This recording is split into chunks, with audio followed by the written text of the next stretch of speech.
Selamat siang ibu-ibu. Iya. Gimana nih kabarnya? Alhamdulillah. Sebelumnya perkenalkan, saya Handayani, saya mahasiswi D3 Kebidang Universitas Negara. Saya juga ingin mengucapkan terima kasih banyak nih sama ibu-ibu sekalian ya karena udah mengizinkan saya ikut bergabung di sini. Dan saya juga mohon maaf ya apabila kehadiran saya di sini ada sedikit mengganggu aktivitasnya ibu-ibu. Ibu, di sini saya akan sedikit menjelaskan atau mengedukasi tentang kontrasepsi IUD. Sebelumnya saya mau tanya nih, ibu-ibu di sini apakah ada yang pernah memakai kontrasepsi IUD atau ada yang sedang menggunakan kode IUD? Ibu pernah. Ibu pernah melakukan pemasangan KB IUD ya? Sebelumnya ibu masa pemakaiannya seberapa tahun? 3 tahun. Kenapa ibu waktu itu dicopot? Nggak cocok. Terjadi apa nih di ibu? Tanda nggak cocok? Suku digusur. Sakit kaki. Oh, baik. Jadi sini saya akan sedikit menjelaskannya tentang KB IUD tersebut. Nah, ibu saya sudah bagikan soal-soalnya, boleh ibu dilihat dan dibaca ya. Kalau ada yang kurang dipahami nanti ditanya aja nanti ya. Oke, di sini yang pertama itu ada apa sih itu KB? Ya, KB itu yaitu upaya untuk mengatur kelahiran anak, jarak dan usia ideal melahirkan. KB juga bukan cuma untuk mengatur kelahiran anak atau jarak usia ideal melahirkan juga ya, tapi juga bertujuan untuk meningkatkan kesejahteraan keluarga dan mewujudkan keluarga yang berkualitas.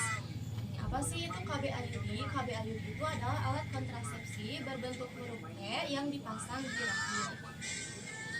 Untuk indikasinya yaitu alat kontrasepsi IUD ini yaitu sebagai kontrasepsi jangka panjang untuk perempuan usia reproduktif. Lalu sebagai kontrasepsi emergensi juga, jadi untuk ibu hamil nih atau yang mau melahirkan tapi terkena preeklamsi atau tekanan darah itu bisa jadi metode alat kontrasepsi yang bisa dilakukan ya. Lalu alat kontrasepsi IUD juga tidak mempengaruhi ASI, jadi aman ya untuk ibu menyusui.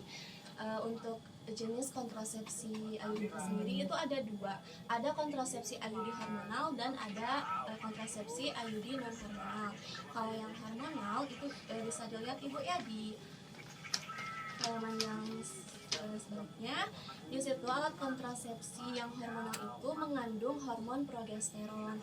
Untuk cara kerjanya itu yaitu mengentalkan lendir serviks sehingga sperma sulit mencapai dan membuahi sel telur. Lalu menipiskan dinding rahim sehingga mencegah sel telur yang telah dibuahi menempel di dinding rahim.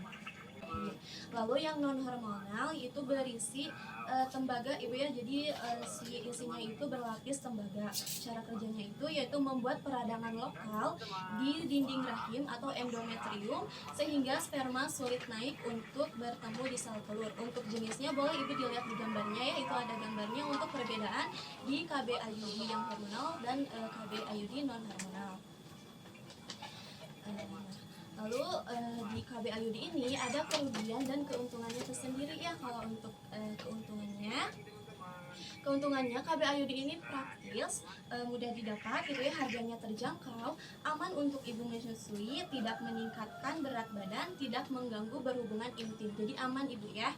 Lalu untuk kerugiannya itu bisa menyebabkan haid berlebih atau masa menstruasinya akan lebih panjang, dan jika ibu-ibu di sini sering merasakan sakit saat menstruasi itu bakalan terjadi sakitnya itu lebih bertambah ya, jadi bakal lebih bertambah sakit jika ibunya dipasang KB IUD. Lalu terjadi resiko kehamilan ektopik. Kehamilan ektopik itu kehamilan di luar kandungan ya. Lalu peningkatan resiko radang panggul, posisi IUD yang salah, IUD terlepas keluar.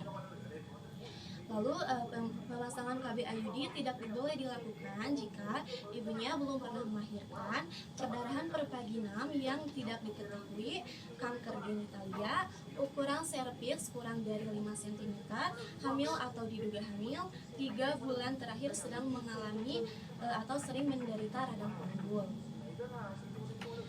Lalu selanjutnya ada waktu pemasangan KB IUD. Waktu pemasangan KB IUD itu ada di 2 sampai 4 hari setelah melahirkan, 40 hari setelah melahirkan, lalu setelah terjadi keguguran, atau pada akhir masa menstruasi.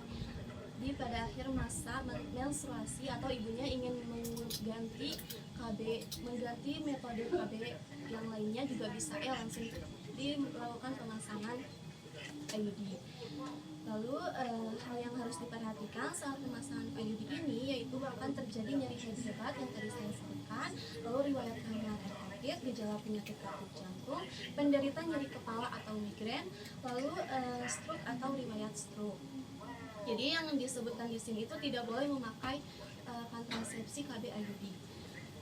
Lalu kapan sih kunjungan ulang untuk memeriksakan KB IUD yang telah dipasang, yaitu 1 bulan pasca pemasangan, 3 bulan kemudian, setiap 6 bulan berikutnya, lalu 1 tahun sekali, dan bila terlambat haid 1 minggu itu wajib diperiksakan ke tempat pemasangan awal tempat pemasangan awal KB-nya. Mungkin itu yang bisa saya sampaikan atau paparkan. Apakah ibunya mengerti atau ada yang ingin ditanyakan?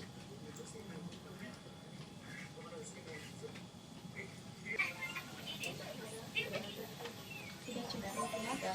Baik, terima kasih banyak atas waktunya dan mohon maaf juga bila saya sudah mengganggu waktu ibunya sekalian. Terima kasih banyak. Assalamualaikum warahmatullahi wabarakatuh. Waalaikumsalam warahmatullahi wabarakatuh.